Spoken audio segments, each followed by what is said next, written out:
What's good, everybody? It's your boy Joshtifyz, and welcome back to the channel. And today we are going to be taking a dive into pro sports for the very first time. This is going to be the first of many pro sport gaming videos here on the channel.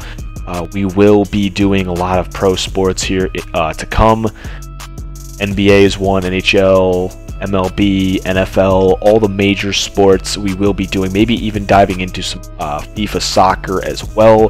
But right now we're going to obviously be starting with NBA, with the Oklahoma City Thunder. As you guys saw in the intro, we are doing an Oklahoma City Thunder rebuild here on NBA 2K22, and it's starting here in this episode. Again, this episode is going to be a lot of behind the scenes, any moves that I want to make pre-season before we get into any games. And then in the next episode, we will obviously be playing opening day against the Utah Jazz on the road. And don't worry, I will not be playing every one of these games. This is one of the things I've kind of held off on, why I haven't played MLB The Show. Obviously, I want to start that when that comes out in April.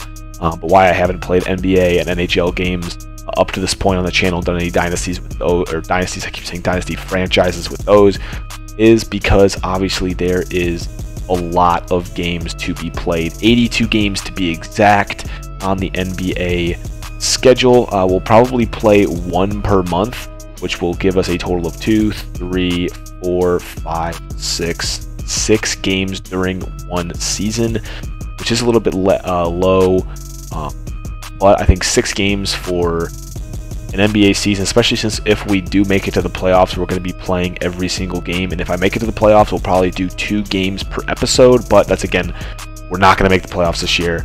But we'll probably do opening day. We'll probably do maybe 1, 2. Again, we don't want to take too long to get into this stuff, right? So I think 6 episodes.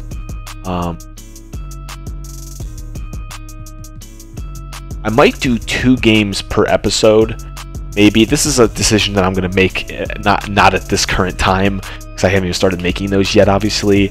But it's either going to be 1 or 2 games per episode, and I might do like 2 games a month, and then play both games and do it in 1 month, so that each episode will pretty much be 1 month in that of its own.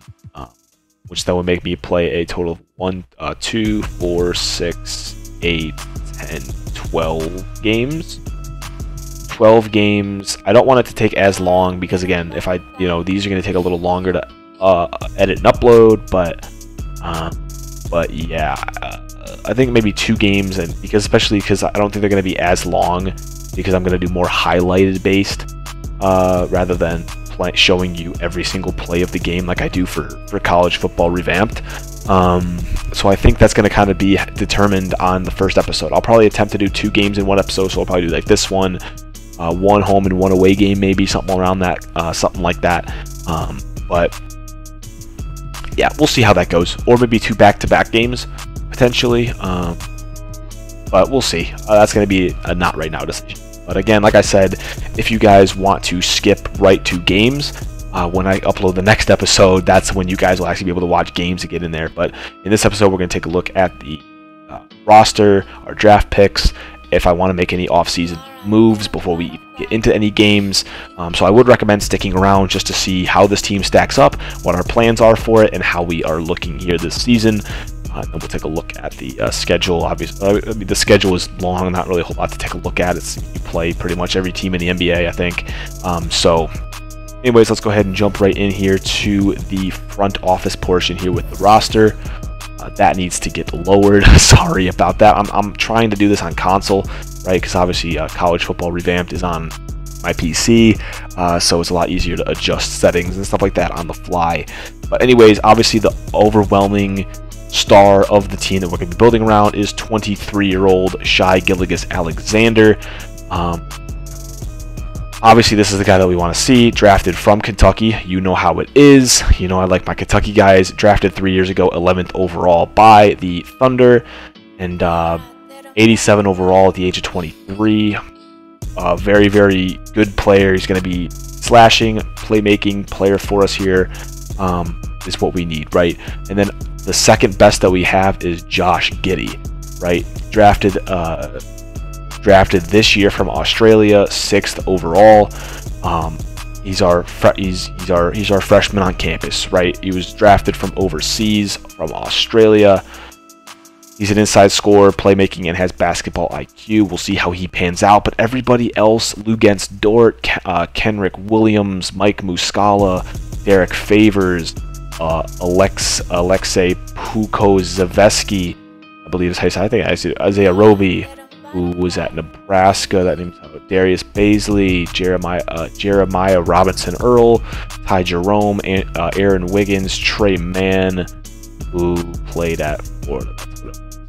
Theo Maladon, Paul Watson, Mamadi Diakite, I don't know, Bit Craigie, I believe is how you say his name, and those kind of round out our bottom players there. But that's the roster, right? So pretty much you have Shai Gilgeous-Alexander and Josh Giddey, and then the rest kind of fall in as they may. A lot of upgrades we can make, but Shai Gilgeous-Alexander is our player for the future. Young stud, 87 overall, going to be a great player for us in the future. Obviously, I like my Kentucky guys since I go to that school, obviously. So I love all the guys that come out of Kentucky that go to the league, so I might have a little bit of a bias towards them. But anyways, one thing we might try to trade, Kenrick Williams, Mike Muscala, Derek Favors, any of these older guys that might be eating up a lot of salary cap as well. Again, if we take a look at the staff, here we go. This is my first franchise in the game, so it's gonna make me go through all this stuff. But obviously the governor, there he is right there. This is all the front office. Right, so here's the GM, Quincy McKnight, Michael Williams, and Andrew Moore. The governor, Ron Hillis, I don't think I can fire them. I cannot. However, I can fire these guys, which we're not going to do right now, but we don't have any coaches here. So obviously our head coach, Mark Daignault, got a 2-year, $7.71 million contract. We're not going to fire or hire anybody in this episode. That can happen next season, in the off season. Scouting wise, we just have our head scout Ryan Hamilton. Sports medicine, we have the team doctor. That's kind of cool. You can hire strength, sports psych, and kind of that kind of stuff. That's really cool, actually. I didn't know that they had that. And then obviously the front office, we can't change the front office. Actually, we can fire the assistant GM and the CFO, it looks like, but not the GM or the governor. So yeah, that is that. That's the front office there. Contract extensions, free agents. Any free agents here, as you guys can see: Earl Jenkins, Isaiah Thomas, Aiden Duramenko, whatever the heck.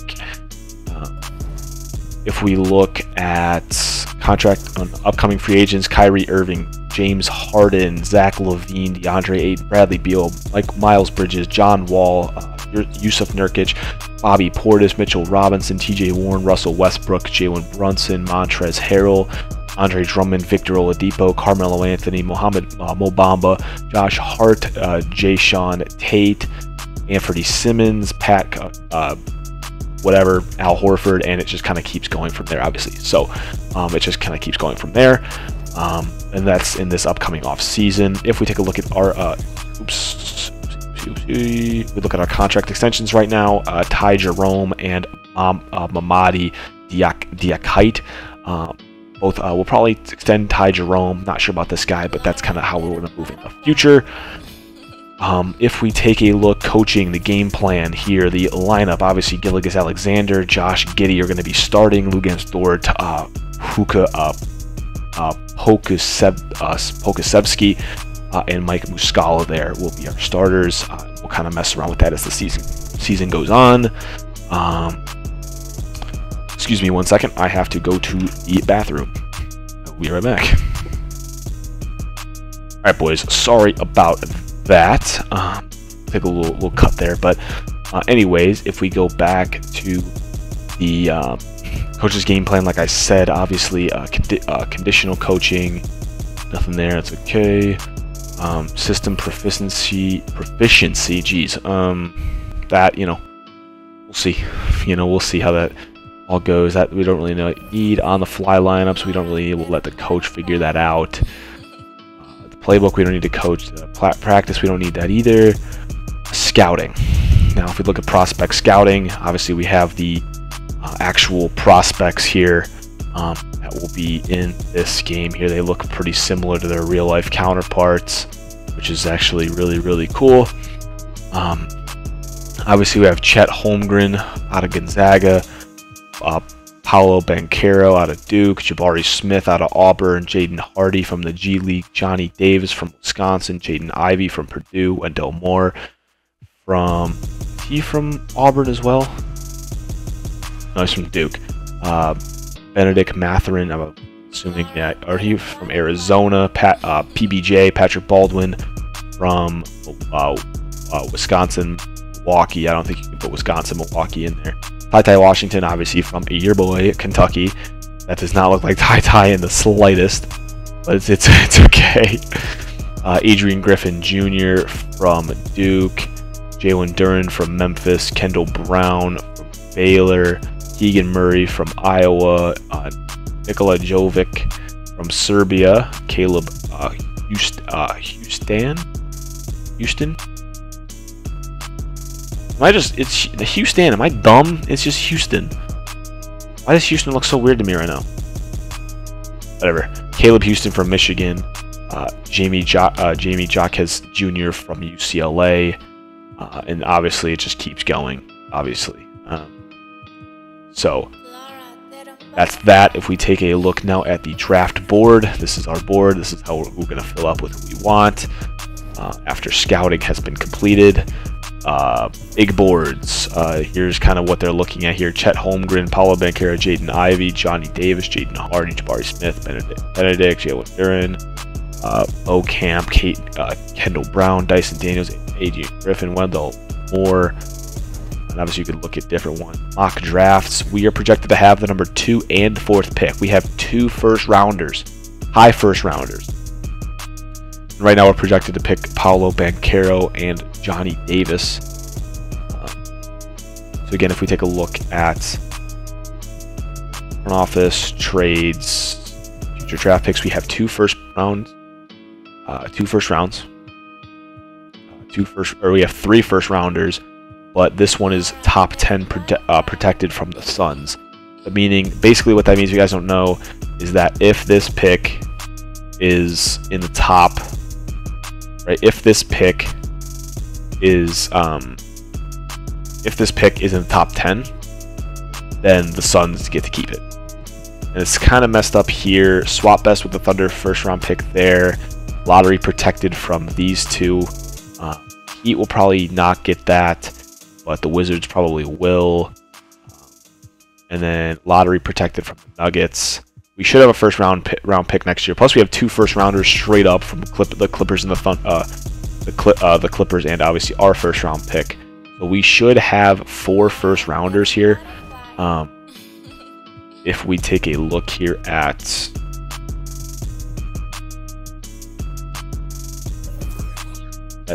in scouting. Thunder.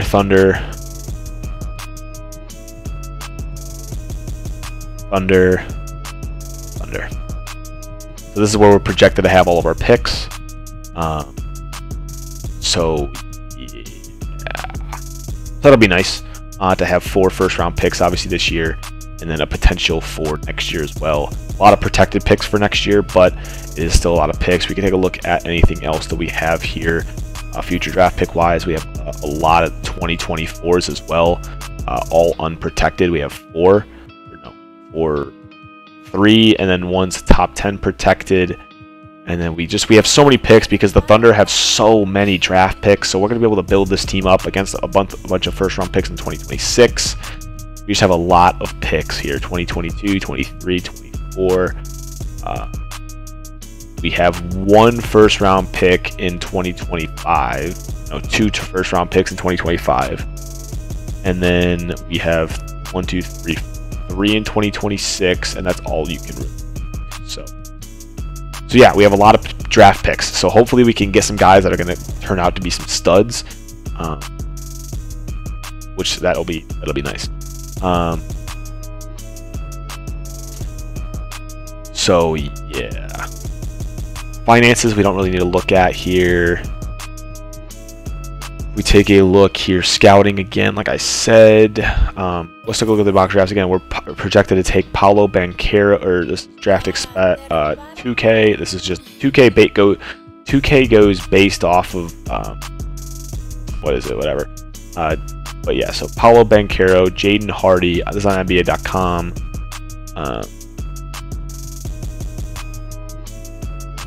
Projected to get Kerr Maker from Australia and Max Christie from Michigan State. Is what we're looking at right now. Obviously, these guys need to pan out as we expect, and that's what the scouting phase is for, obviously. Training, prep hub, player mentorship, we can get into this stuff as well as we go throughout the season. We can take a look at our G League stats as well. We can take a look at... Well, we don't... So, overall, that should really do it. There's not a whole lot to go off of here. Not a whole lot to go off of. You know, we went over the roster, over the main players, over the scouting, and kind of what we're looking at there. Obviously, we're going to continue to scout these guys: Paolo Banchero, Chet Holmgren. Obviously, we need to go through the lottery, make sure we can get high enough picks. You know, but I think we should be good with that. So, power rankings right now. We start the season. Might be dead last. We are dead last on NBA.com. We are 21st on 2K Sports. Kind of dumb. This guy, excuse me, this guy, Eric, the boy Eric, 28th. I think this is what they use. So yeah. So overall, not a great team. Right, not a great team, but we'll move through it as we do. But again, like I said, we're gonna try to do 2 games per episode, but that'll kind of go as it goes. So, anyways, guys, I hope you guys enjoyed this first episode of this franchise mode, and I will see you guys in the next episode when we take on our first 2 games of the season. Peace.